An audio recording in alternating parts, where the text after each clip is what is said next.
Verily, the best servants of Allah on the Day of Judgment are al-hammadun, those who used to constantly praise Him. And one time the Prophet ﷺ was with the companions and he said, Sabaq al-mufarridun, Sabaq al-mufarridun. Those who practice solitude have raced ahead. And they said, Ya Rasulullah, who are those people? And he said, al-mustahtaruna fi dhikrillah. Those who are completely immersed in the remembrance of Allah.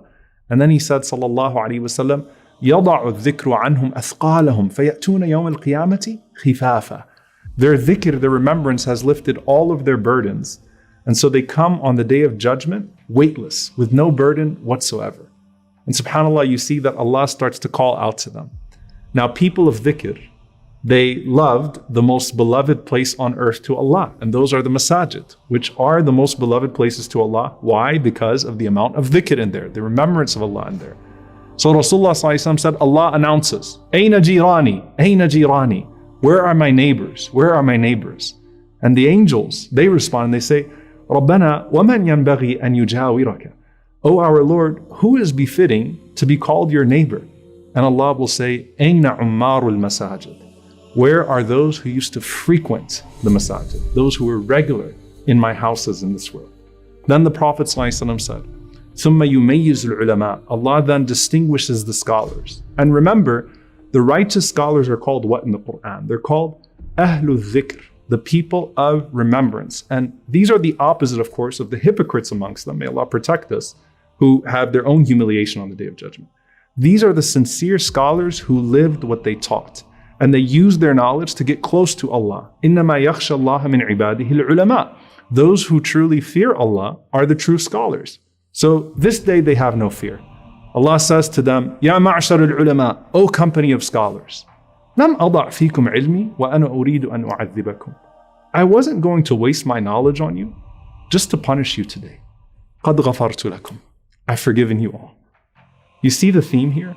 Those people of knowledge and in these circles of remembrance that had the shade of the angels in this life going up to Allah, and Allah announcing to the angels that He was pleased with us, even though we couldn't hear it or see it, we felt it.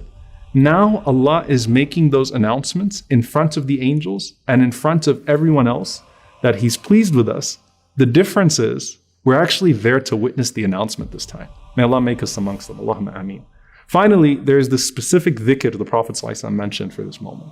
He said, sallallahu alayhi wasallam, whoever says 3 times in the morning and in the evening, رَضِيتُ بِاللَّهِ رَبَّا وَبِالْإِسْلَامِ دِينًا وَبِمُحَمَّدٍ صَلَّى اللَّهُ عَلَيْهِ وَسَلَّمَ نَبِيًّا. I am pleased with Allah as my Lord, I am pleased with Islam as my religion, and I am pleased with Muhammad sallallahu alayhi wasallam as my prophet. كَانَ حَقًّا عَلَى اللَّهِ أَنْ يُرْضِيَهُ يَوْمَ الْقِيَامَةِ. Allah has taken it as a guarantee upon Himself to please that person on the Day of Judgment. So the 3 questions in the grave, you're already pleased with the 3 answers. And so when you think back to what we said early on, وَمَنْ أَعْرَضَ عَنْ ذِكْرِي فَإِنَّ لَهُ مَعِيشَةً ضَنْكًا. The one who turns away from the remembrance of Allah has a constricting life. And we said that's in this dunya, that's in the grave, and on the Day of Judgment. The opposite is true when Allah says, أَلَا بِذِكْرِ اللَّهِ تَطْمَئِنُّ الْقُلُوبِ. Verily, in the remembrance of Allah, don't the hearts find tranquility? That is also in this dunya, that's in the grave, and that is now in this gathering on the Day of Judgment.